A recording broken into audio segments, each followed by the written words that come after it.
Welcome to Power 60, gentlemen. I want to say hi to Hulk Hogan. He's going to get us started because this is definitely an adult program. Here we go. The following program is intended for a mature audience. Viewer discretion is advised. This I've got to see. It's worth watching, so stay tuned.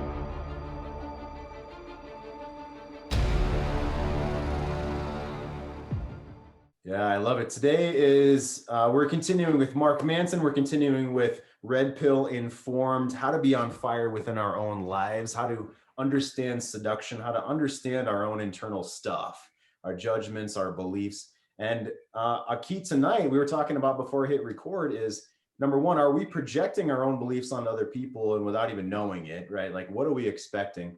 Mark Manson's going to talk about that today. We're into chapter 9 of his book, Models, which was his first, and he self-published that book, Models. And I've also pulled up a video of an article that's read out loud of his from 3 years ago. It's about judgment. It's entitled, How We Judge Others is How We Judge Ourselves. I'm just going to share a couple of minutes of that to get us also started as well. And I'll give you some links. And he wrote that article so you can listen to it on YouTube or you can read it as well. And so let's go ahead and get into it. I definitely love you guys being on here. Let's see, I want to jump over to, this is chapter 9 of Models. I'm going to read a few paragraphs here to get us started. Lon, good to see you, buddy. Barry's here. Kent's here. I love it. So chapter 9 from Models. What are your stories in your head? Mark Manson says. I parked my car in front of the gym and immediately popped my headphones into my ears. As I got out and walked across the parking lot, I caught a glimpse of a slender figure walking toward the door from another angle. I look over and she's hot. We catch eyes and hold. She looks away, but only after holding my gaze for a half second longer than most people would. An instant of sexual tension pops up between us. She walks into the gym about 10 paces ahead of me. I check out her ass and it has pink across it. It's those fuzzy kind of tight sweatsuit girls wear sometimes. My mind immediately judges this. For some reason, I think she's trashy. I have to stop myself. What do I know? Nothing. It's my defense mechanism. My conscious fear has disappeared. So I curate these guys, and I this is not just me ad hoc copy and pasting. So I cut out a bunch, and I wanted to jump forward here. He's saying that he's aware of his conscious fears, but this is a subconscious resistance that's still alive and kicking. And he's getting into, that's the theme of tonight, is being aware of our unconscious stories, drawing out those beliefs that we want to bring them into our conscious awareness and not have them stay as blind spots in our lives. Right? It's a big piece of this work is flushing out blind spots and then learning what to do about it. He goes on to say, and from what I've observed, everybody's subconscious defense mechanisms are still kicking. The resistance doesn't go away, it just changes shape. Over the years, anxiety morphs into apathy, which morphs into arrogance. The resistance may come before meeting her or before kissing her or before having sex or before committing to a relationship. We all have our own weak spots, and those weak spots each have their own form of resistance to the change we want. So each of our weaknesses have a different form of resistance to the change we want. One boundary simply gets pushed back into another and another. What stories do you tell yourself? Because until you're aware of your stories, you're not going to be able to change your behavior. So these last few lines here, we have our own weak spots, and those weaknesses each have their own form of resistance. And what are your stories that you tell yourself? So yeah, that's one thing that unfolds here as we do this work, guys. And I want you to think in your own life. I'd like for you to bring maybe a challenge that you have or something that you flushed out for your own self recently, right? Maybe you're trying something different. You're trying a different skill. You're trying a different behavior. You're trying a different morning routine. And you hit the shit. Like we try something new. Like what would be one for me? Journaling for my own self is difficult here in my house for some reason. But when I'm traveling or on a plane or at the airport, I can just write and write and write. And I can just dump dump out and dump, dump, dump. I'm not sure what it is about here being in my own home and then writing that's difficult for me. I do breathing practices. I do guided meditations, 2 minutes or 10 minutes or 30 minutes, lots of different shit. I write for work, but journaling, dumping from my own self in my house is difficult for some reason. And that's a resistance that I've yet to work out. I'm putting mine on the table to start with. So what's a judgment that you may have? Maybe about your own self, maybe about, your ex or your soon to be ex or your separated spouse or, your wife that you're hoping to grow passion with right now. What's something that you recognizing that you're judging or that you're wanting to shift and change in your behavior right now? Come on in and unmute yourself. I'd love for everyone to go. Go ahead, Ken. Yeah. Jeff, the journaling, you're journaling in your own house is because you're surrounded by what you need to do. Try going to a park and sitting on a bench. Because when you're traveling or whatever, there's nothing around you need to do in the immediate moment when you haven't got control of it. Try going to a park bench and see if it changes. Yeah, that's a great point. Giving the intention to a particular space. I like that. Yeah, thanks, Patrick. Yeah, Ken, go for it.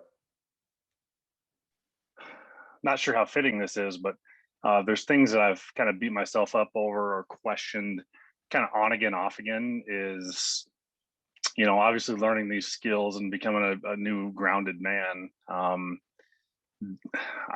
always, not always, but often questioning myself, did I do what I could to save the relationship I had?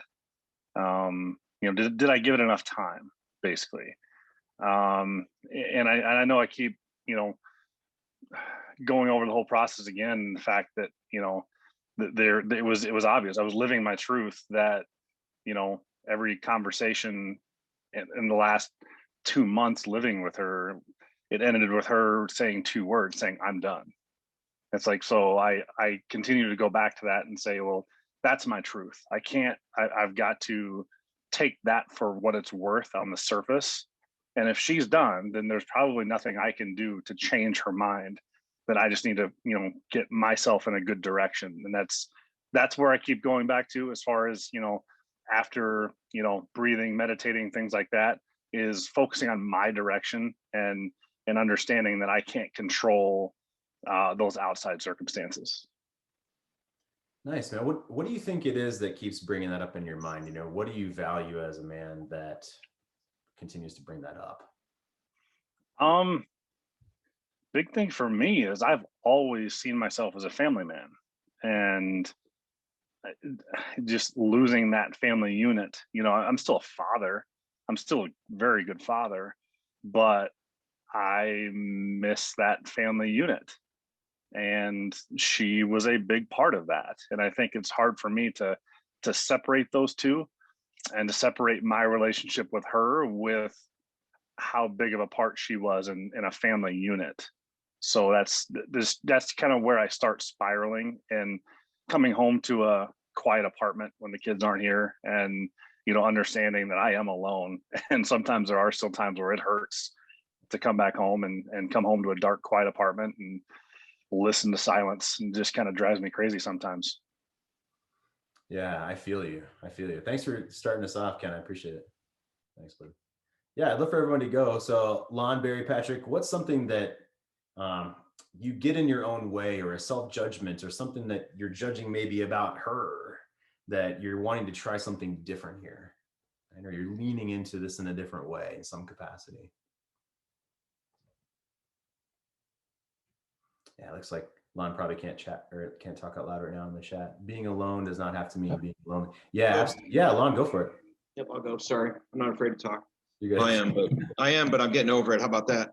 So, Nice. As Steve Horseman says, you're in a chat with 30 dudes and you're pouring your story out, and you're like, and it feels good. Yeah.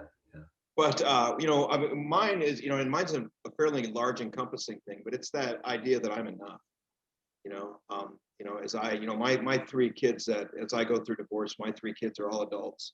So there's not any, I've actually become a much better father after, it's, a lot of things that happen to guys. I've become, I have a much better relationship with my mother.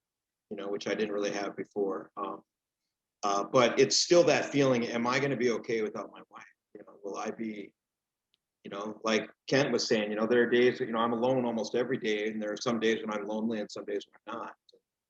And it's those days when I'm feeling lonely, when I feel like, am I going to be able to create a life for myself that I feel, that going forward without my wife, do I feel okay?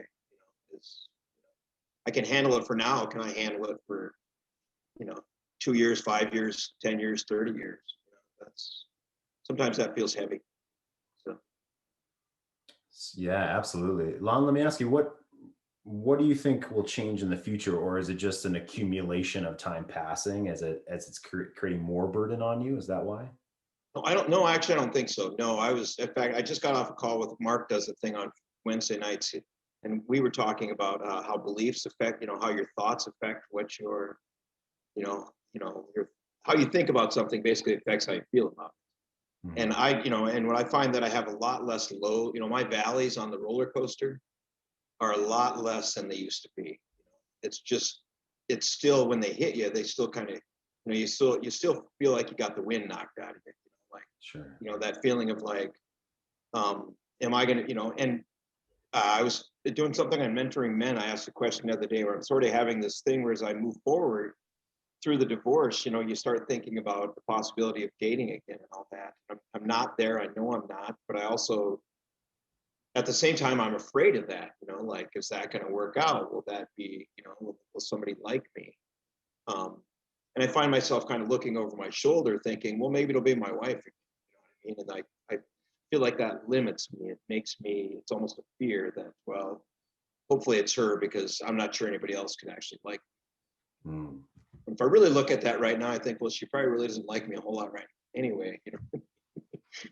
Good, as your quote says, could rock, the rock bottom is my base. Why it's all uphill from here. Yeah, so, yeah. I hear you. Clarify. Yeah, you seem, yeah, Lon, you and I haven't talked a whole lot just yet, one-on-one or in groups like this, and you seem very aware of kind of where you are in your progress as a man. Is that true? You say? Absolutely. Yeah. I feel that was another thing Mark and I talked about. I tend to know where I'm pretty good about looking, you and I talked the other day in the call about that was on Saturday. I had that gerbil, my anxiety is a gerbil in my stomach. I'm really good about when he starts to gnaw a hole in me, I'm really good about going in and going, okay, why are you chewing a hole? What triggered me? What's happening? Why am I, why am I feeling this way? Why do I have the fear, basically? What am I afraid of? What's, what right now is making it so that my mind monkeys are going? I'm pretty good about going inside and figuring that out. I also know, as I've read enough and figured out enough to know I'm not there. Not that you're ever there, excuse me, the path is the goal. But I'm, that's, I still just tend to not always be in the present, which is what it takes to be where you're at, what you're doing, not thinking about the future, not thinking about the past, right here, right now. And I can get there, I just can't stay there. Sure. That sounds pretty well. First of all, it sounds pretty normal to me, right? As far as not being able to necessarily stay, but it's that muscle that you're building. It sounds like, Lon, right? That muscle. Yeah, exactly. I've been working with Sven. I put that in the Great Men thing. I honestly was afraid of you, Jeff, because you just, yeah. I didn't want to engage with, you seemed to me like bigger than life, like, I was like, this is a guy that's like, he's going to look you right in the eye and go, fuck you, you're fucking up, and I was afraid of that. And I'll tell you what, I just also, engaging with you on Saturday made me realize how true and real you are. And it just was like, what am I trying to say? As I journey along, I'm just kind of finding my way and realizing that's, I'm early on, but I also know that, there'll be a point where, I'll be like, I'll just be, maybe not, yeah, I will. I'll be laughing at myself. Be like, do you remember when you were laying on the bed for 2 days, or, do you remember when, you couldn't mow the yard for 3 months, Yeah. And I know I'll come to a point where I'm laughing about that. So I can see that, but I also know that right now, this is the moment, as Mark described this a couple weeks ago. He said, you can't jump over the fire. He said, you have to walk through it.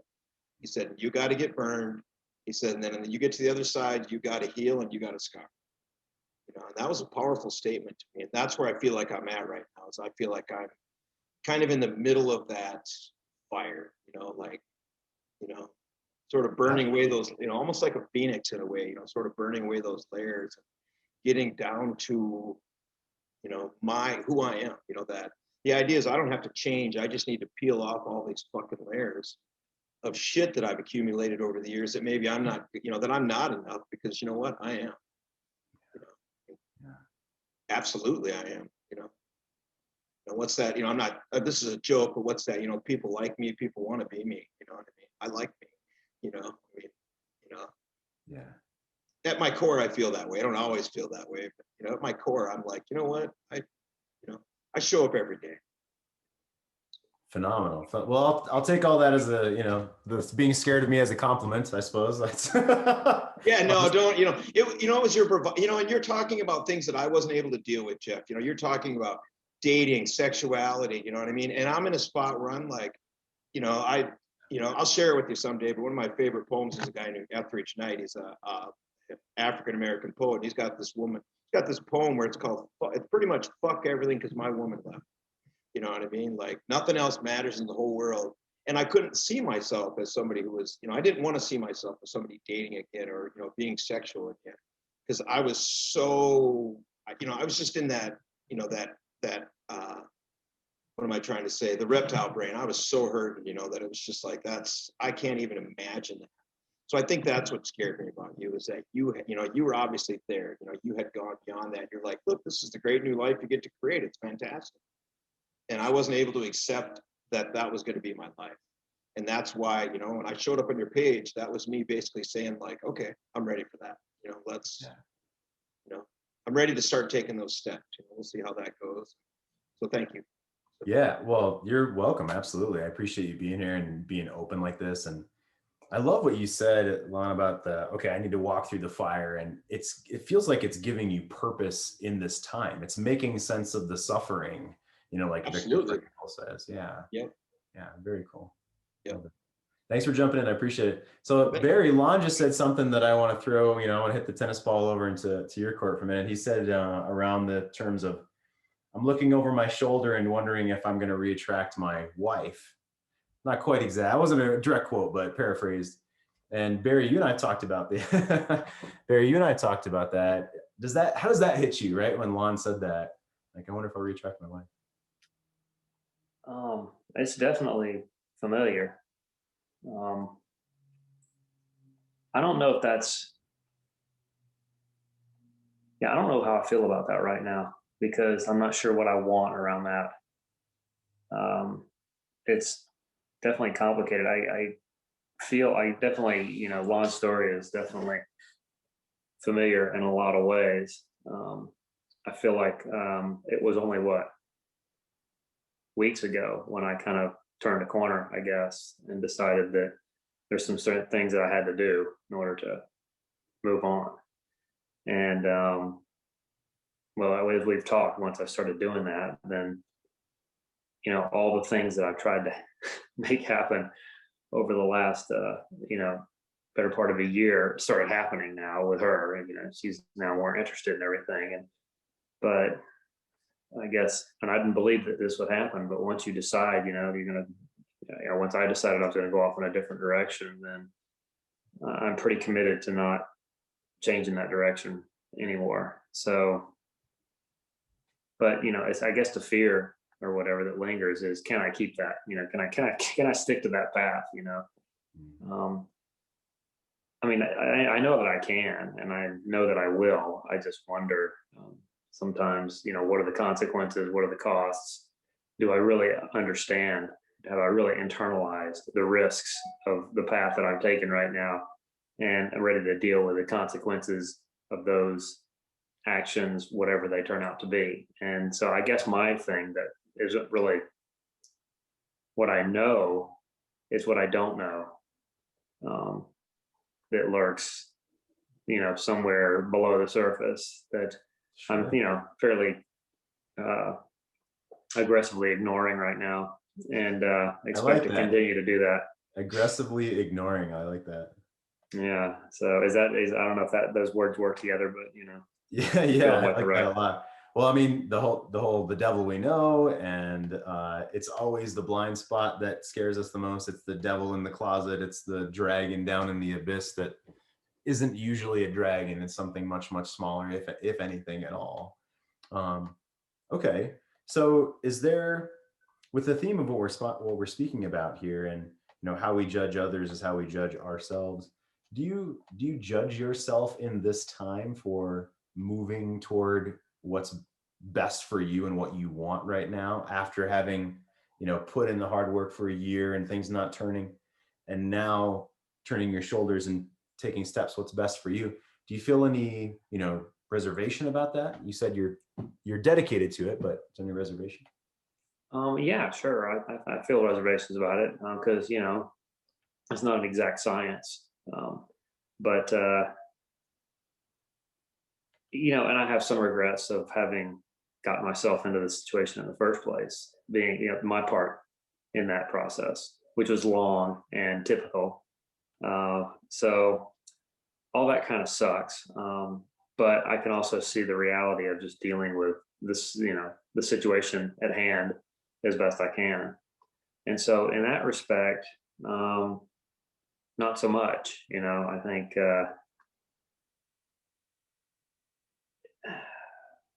I don't really have, I feel like the path that I've kind of picked is the best. And, it's not just for me. It's not like I'm just doing it selfishly. I think it's probably best for the relationship to have good chances, the best for her to have, happiness. It's probably the best. This is what I believe to be the best path for pretty much everybody. And so, so no, I don't, I'm not, there's not a lot of trepidation around that. The only thing is that it kind of sucks that I got myself into the situation in the first place. And so, part of the reason I'm here is making sure I don't do that again. Sure. Yeah. I absolutely relate to that. Certainly. So, I think every one of us that's here feels that way as well. So you're in good company with that, Barry. Yeah, I appreciate it. Good. Thanks for jumping in. Patrick, how about yourself? Is there a judgment that you project out into the world? Are you able to jump in about that? I judge myself pretty harshly. And part of it, and I've recognised, like my parents were both betrayed in the early relationships, and they were, they lived through the Depression and all that sort of shit. So I'm coming from a slightly different generation to you guys. And so it was instilled into us about loyalty, fidelity, looking after the family and all that. And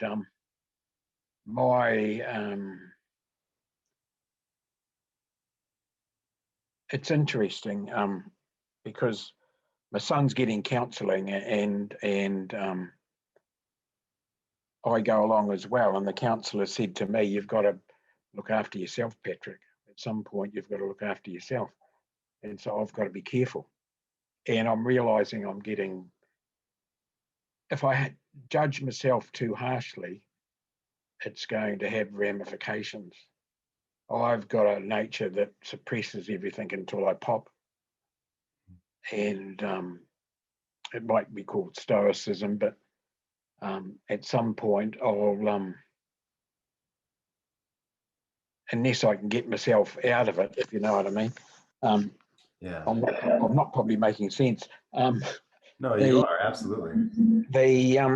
And because of my upbringing and it's interesting because I recognise with the work and all that there may be I wasn't seeing her and all that, and to me she's got work to do because she's coming from a similar generation, and I just wish her eyes would be opened a little bit and say, hey, there's something, we've each got expectations of each other and we're not voicing them, or we're living towards that expectation. And the frustrating thing for me that she gives an appearance of being happy and all the rest of that, and yet the family's in devastation around her, and I just go, I don't know you. And but I suppose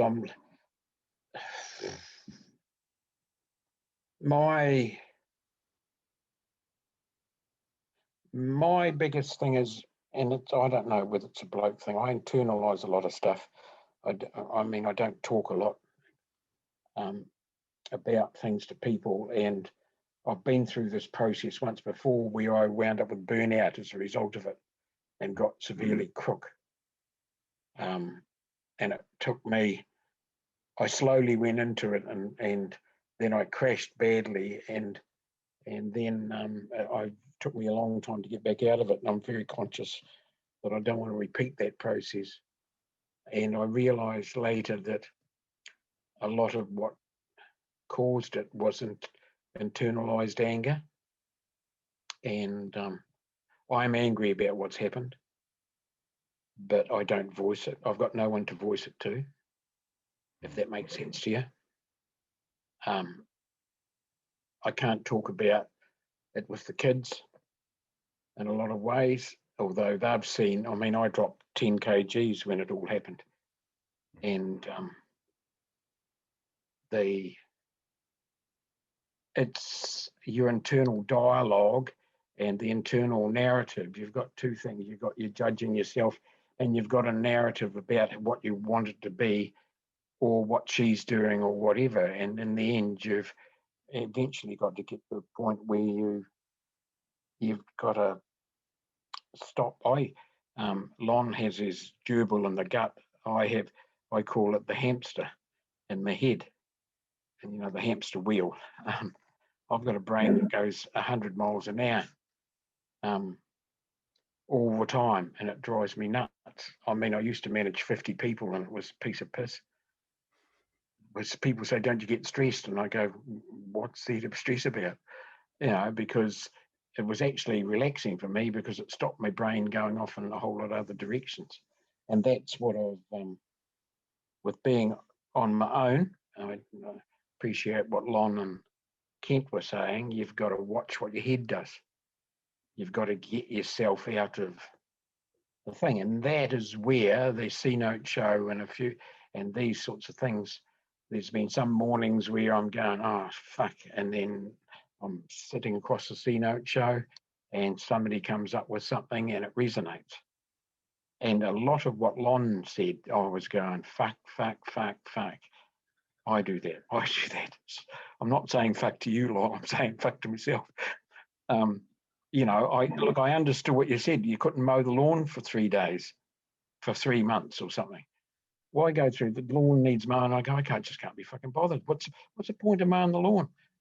You know, and to get yourself motivated. Now, I understood you completely.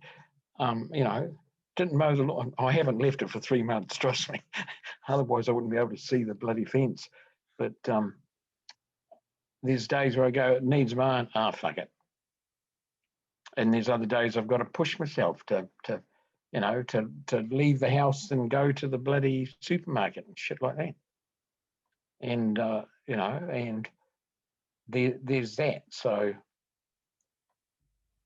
there's a huge amount of adjustment sort of thing, because part of it is you were validating yourself around your interactions with the family, and you had this concept and maybe you call it a Disney dream where you had it all going fine, and now you haven't got that term of reference. Every family event now has a different dynamic. You know, even things like Christmas and the grandkids, Nana's not there. You know, and there's a whole different dynamic. And it's the and I've had that dynamic for 45 years, and then suddenly it's not there. You know, and it's all these transition things and traditions and things like that. What life is at its best is experienced by simple pleasures: good food, good wine, good friends, good times. It is with pleasure I welcome you to this occasion. That's how I started the speech for my daughter's wedding. And that to me is what it is. It's simple pleasures. It's gathering together with your family and celebrating. Like, that was the best way for me to start the speech for my, the father of the bride speech, because I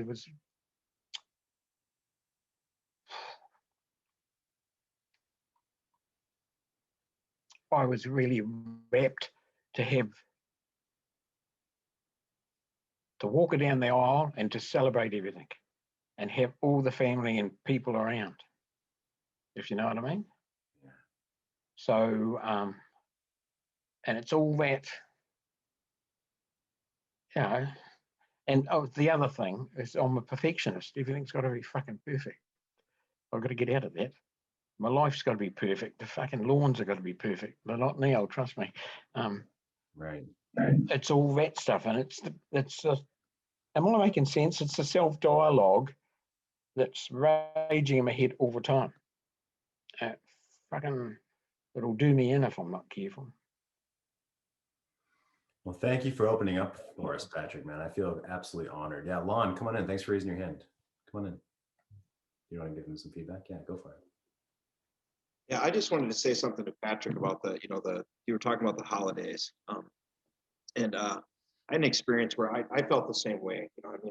My wife moved out in July. We spent Thanksgiving together. We spent Christmas together. I'm not spending Easter. And I told my son that. And I said, I'm going to my parents for Easter. I said, I'm not doing that. And he said, my son is 20. I have another son who's 24 and a daughter who's 30. And he said to me, thank God. He said, that was just the worst thing I've ever been through. He said, that was terribly fake. My wife scheduled something in the afternoon to make sure we all had to leave the house at a certain, like a bike ride with a friend. And my boys were pissed. What they realized is that what we were trying to have, Patrick, is we were trying to have what we had. And we didn't have, it's gone. You know what I mean? And I was hanging on to that, thinking I could recreate that through Christmas and Thanksgiving. And what I realized is I couldn't recreate it. And this Easter, we're almost no contact. I didn't even contact her. I just contacted my parents, so I rarely get to go be at their house. They live about 3 hours away, and I'm like, fuck it, I'm going there.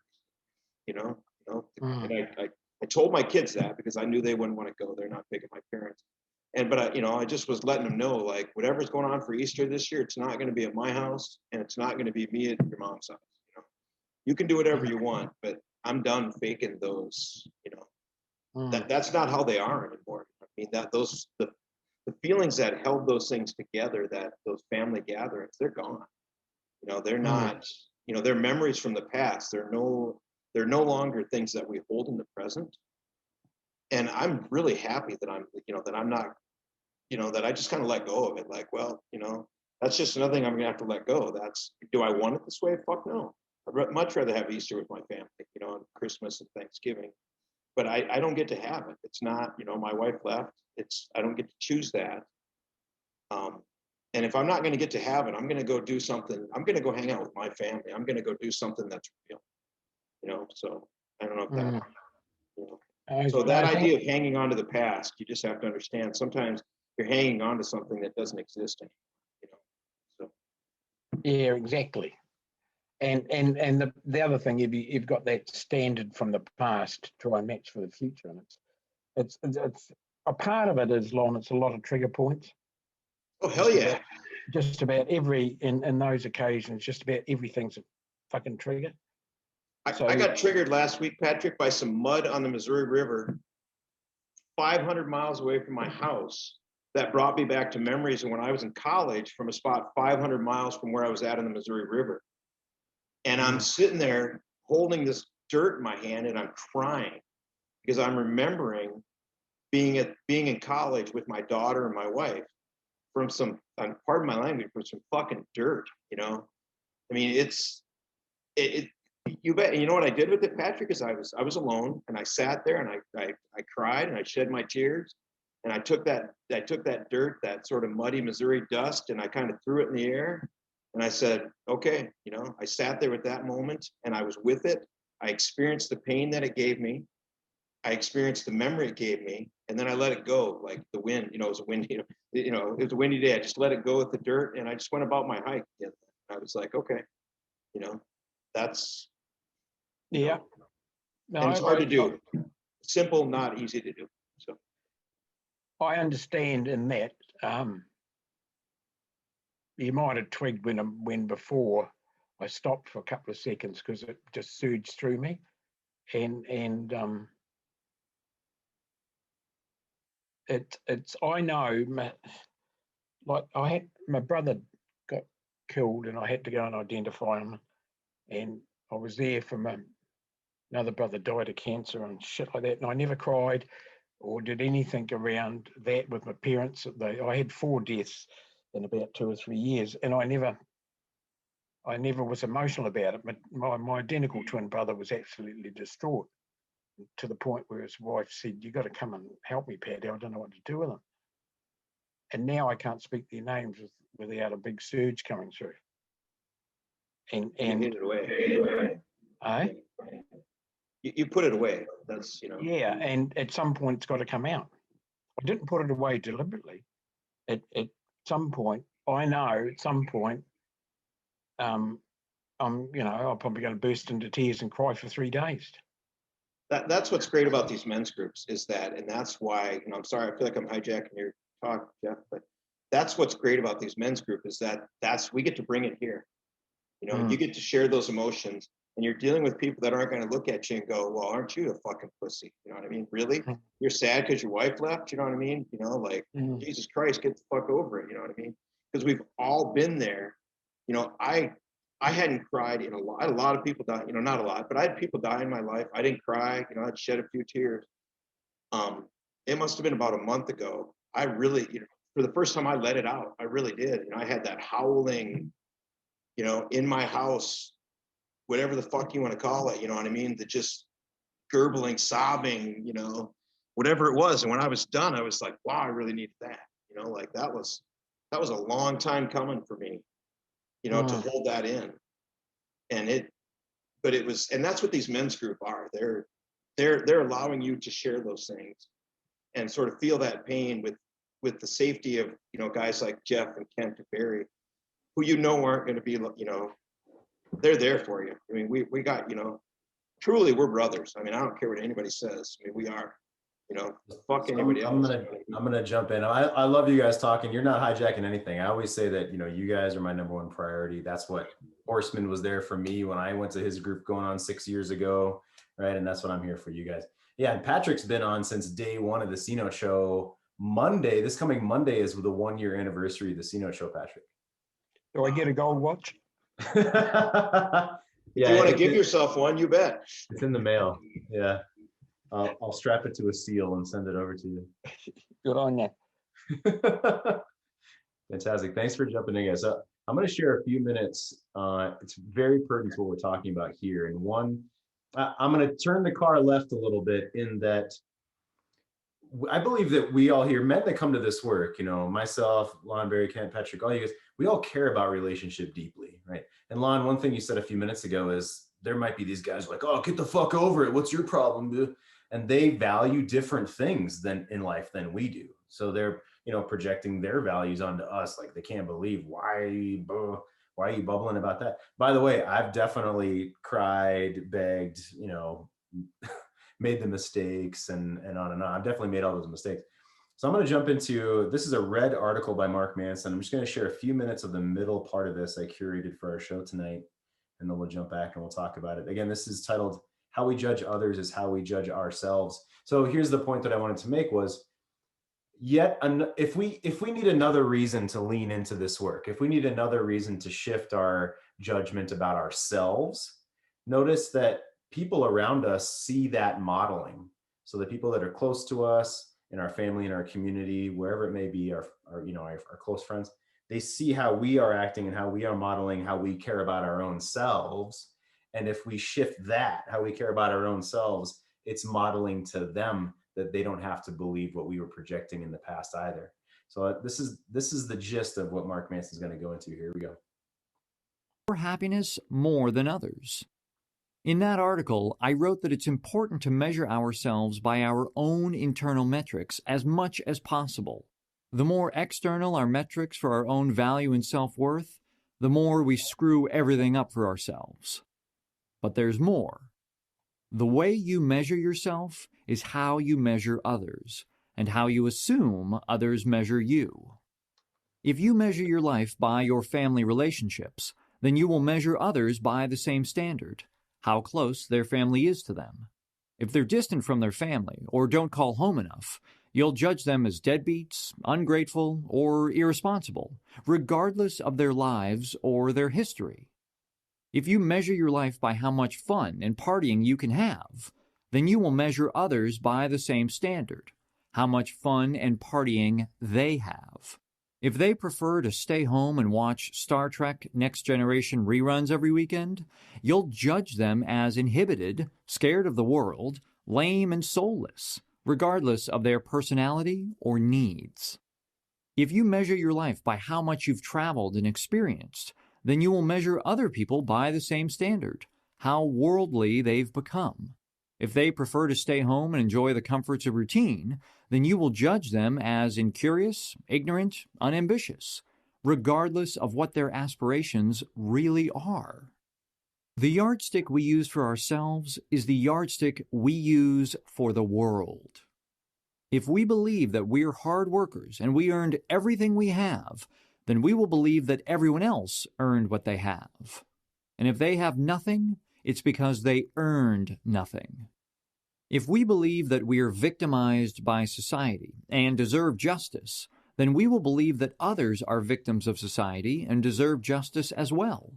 If we believe our value comes from faith in a higher power, then we will view others by their faith, or lack of faith, in a higher power. If we measure ourselves by our intellect and use of reason, then we will judge others through the same lens. This is why people who are entrepreneurs tend to think that everyone else should be an entrepreneur as well. This is why people who are born-again Christians tend to believe that everyone should find salvation through Jesus Christ. This is why hardcore atheists try to logically argue about something that has nothing to do with logic. It's why racists often claim that everyone else is racist too. They just don't know it. It's why sexist men justify their sexism by saying women are worse, and sexist women justify their sexism by saying men are worse. This isn't to say that judging is wrong. There are plenty of values worth judgment. I judge people who are violent and malicious, but that is a reflection of who I am. I judge violence and malice within myself. Those are traits that I will not tolerate within myself. Therefore, I do not tolerate them in others. But that is a choice I am making. That is a choice we are all making, whether we realize it or not. And we should make those choices consciously and not on autopilot. Okay, so I'll stop there. One thing, as Mark Manson certainly polarizes, right? I wouldn't agree with every single thing he said, but he polarizes. And I believe his main point, and this is a little avant-garde of me to say, but I'm not trying to rewrite Mark Manson, but I believe his point is that we go about our lives in so much an unconscious way when we're judging. When we're judging, we can't. Jason Bradbury, I love how he talks about this as well. When we're constantly or when we're actively judging someone, we can't also be curious at the same time. We can't be judgmental and spread love into the world at the same time either. Those take up a space that can't be accompanied by another feeling, another opposite, if you will, feeling. Judgment takes up all of that space within us. And when we're judging our own selves, it's the same thing. We can't love ourselves as well as judge ourselves at the same time. We can't lean and lean into and smile into what we're working on and judge ourselves in that same instance. And if you can flip back and forth, but you can't hold both at the same time. And so I wanted to bring that up today, and around the fact of, I don't expect to resolve what I'm about to say, but what I'm about to say is, that often the women in our lives base their value of life in a completely different way than we do. And maybe that's shifted over time as well, as they've come into a new chapter of their life, or the children have gotten a certain age, whether it's out of diapers or into school or out of high school or whatever that may be for her. She may all of a sudden want to have fun, and she judges her life based off of fun. I'm not saying that that's correct or right or moral to break up the family unit to go, you know, insert euphemism, right? Like ride whatever wave that she wants to ride. I'm not saying that, I'm not judging that morally, but if we cannot see life in any other way than our own unconscious stories, then we're in a real tough spot. So we've got about 6 minutes left tonight. I want to open this up. Did that hit anyone? Did that, what I just shared with Mark Manson or my own self? We hold, you know, if we hold judgment in our heart, we can't also hold love or curiosity. That hit anyone? Come on in, guys. Well, a lot of it resonated, because you can't do two things at once, like you say. And I've learned in my journey that, you know, if I made the mistake everybody does, try to fix it. You actually fix it by doing nothing and developing yourself. And it's interesting. Every relationship coaching thing says the same thing, which is, to me, was counterintuitive because of my upbringing, I suppose. Sure. And that's the whole thing. It's counterintuitive. They just want to be heard and listened. They don't want to be fixed. You as a bloke wants to fix it. And if you go through with that narrative and that judgment, like they keep saying, and like Jeff and Cynthia say, you push them away. And the realization is that I've come to, you get more by doing less and actually working on yourself. I've managed my situation in the last 6 months by, I don't argue, defend, or logic. I occasionally have made a couple of boundaries and got an instantaneous response, and basically shot out of the chair and stormed out of the room and slammed the house like I thought there was another Christchurch earthquake. But anyway, the house survived.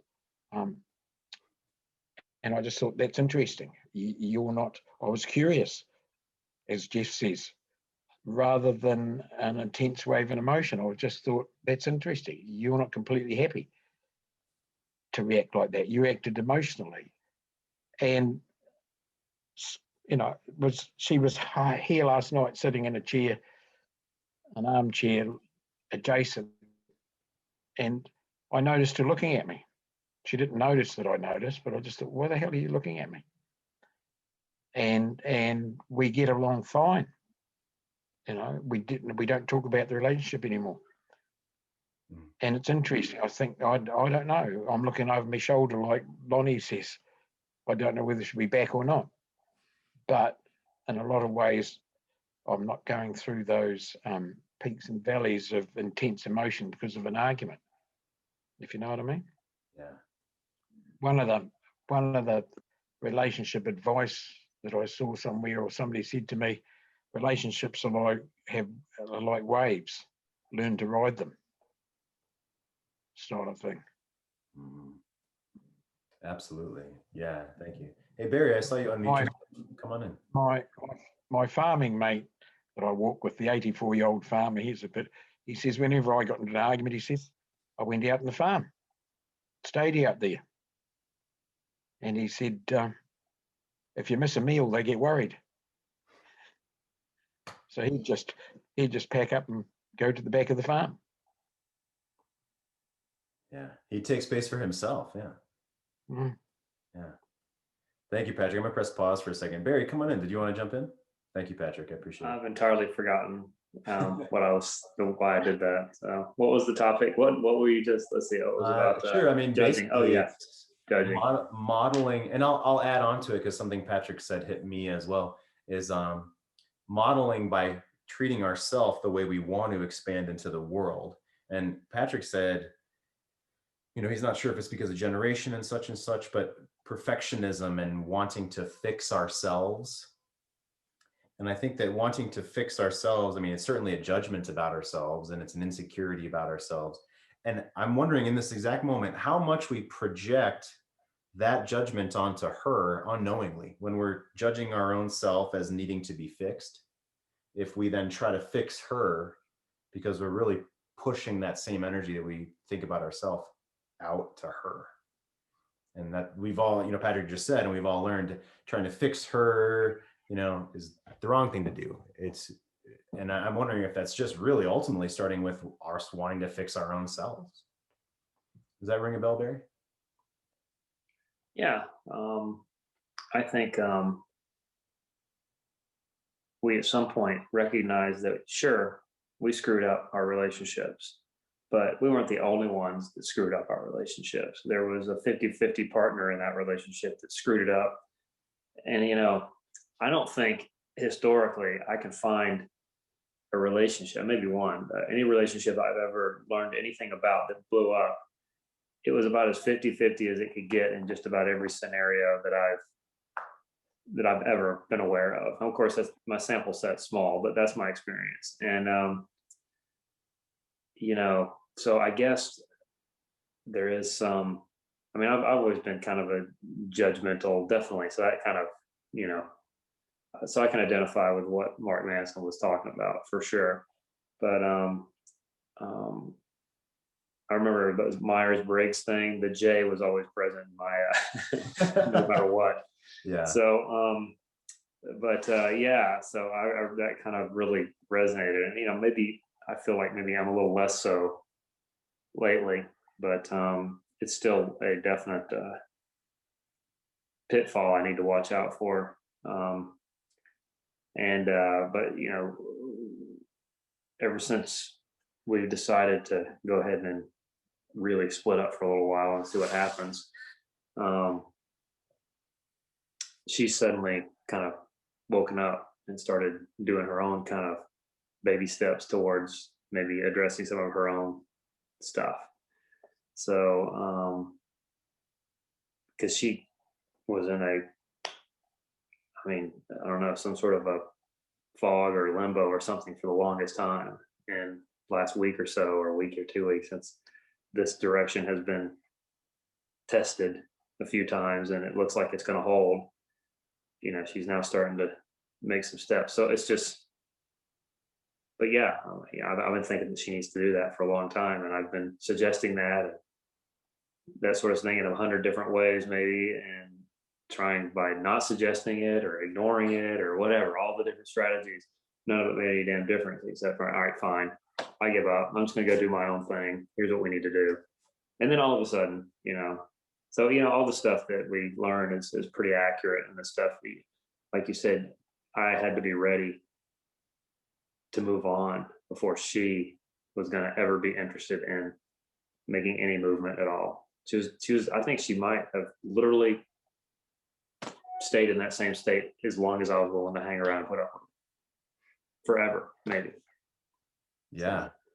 Yeah, that's something that what you just said that I've learned is that when a woman's attraction switch has switched off for whatever reasons or whatever she feels is true, regardless of whether it's literally true to you or not, that you have to be fully ready and let her go and be ready to move on and meet other women for her attraction switch to potentially be flipped on again.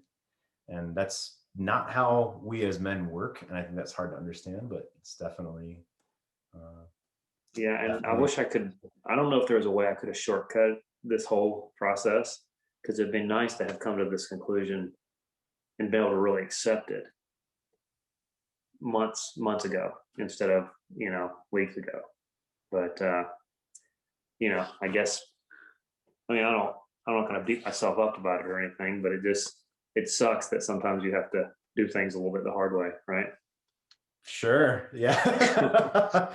Welcome to life. And Barry, I want to say, and I'll call on Patrick for raising your hand here in a second. Barry, I love that you brought in, hey, we're half of the equation here. We're one half of the relationship here. And that felt lighter that you brought that in, that there's another human involved in this as well. And we didn't, nor did we want full 100% control of this other person. They made their own choices too. And there was another person involved. So I appreciate you bringing that in there too. Yeah, Patrick, come on in. Thanks for raising your hand. Go for it. Yeah, well, it's just a question for the blokes. It's slightly off topic. But one of the things I noticed with my wife when it started, she was so fucking angry. And I know several times I just gently put my hand on her shoulder and said, look at me in the eyes. What are you so angry about? What is the matter? And all I could see was frustration and anger and tension. And I couldn't figure out why. Did you others experience that? What do you guys think? We're running over, so let's go a little bit quick. What do you guys think? Did you experience that?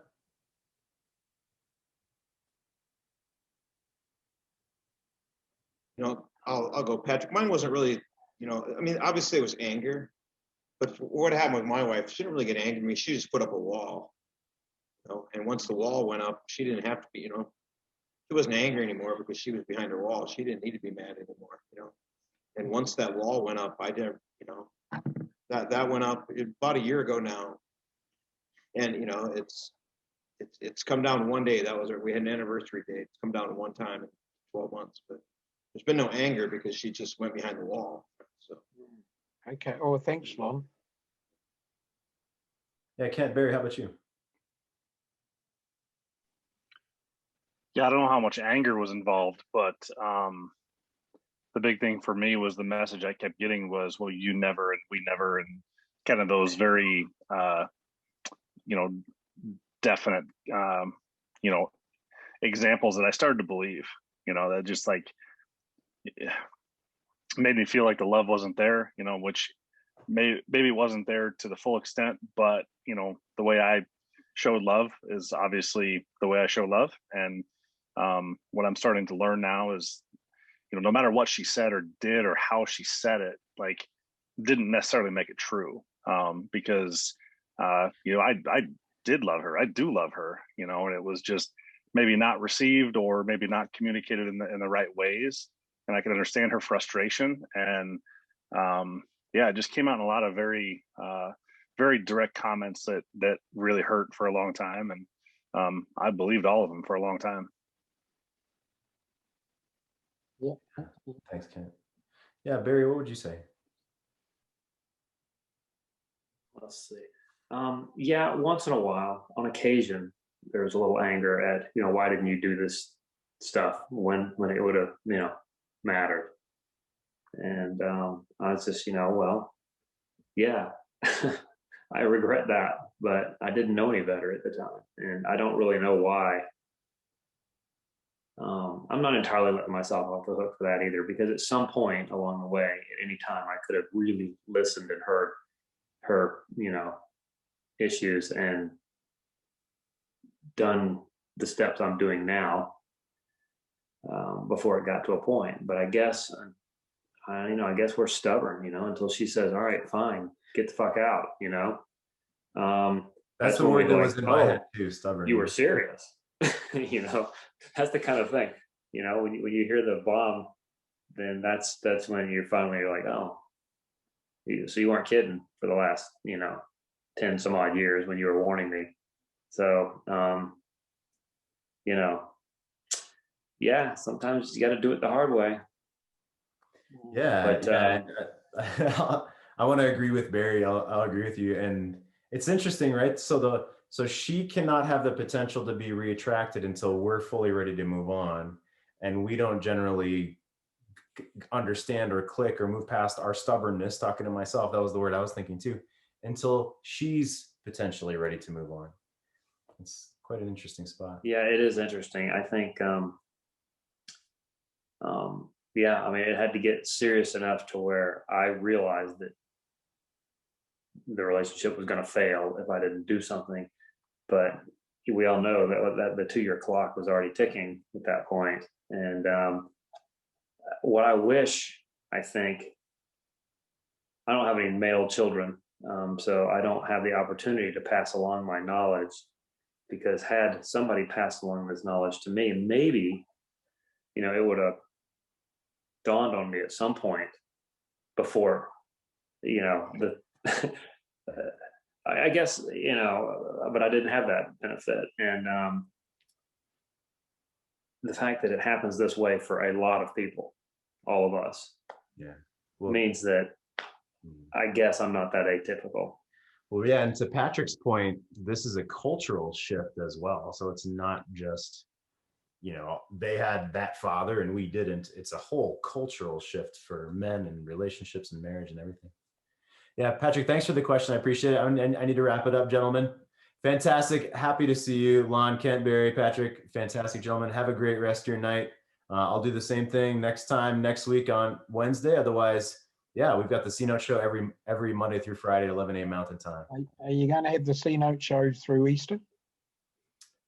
Yes. Yeah. Oh, no, a thought occurred. Yes. Yeah, cool. Yeah, absolutely. All right, thanks. Yeah, good question. Have a good night, guys. Ciao. Appreciate it, everybody. Bye. Especially Yeah, thanks, too. Lon, for those comments. Yeah, fantastic. Good night, guys. See ya.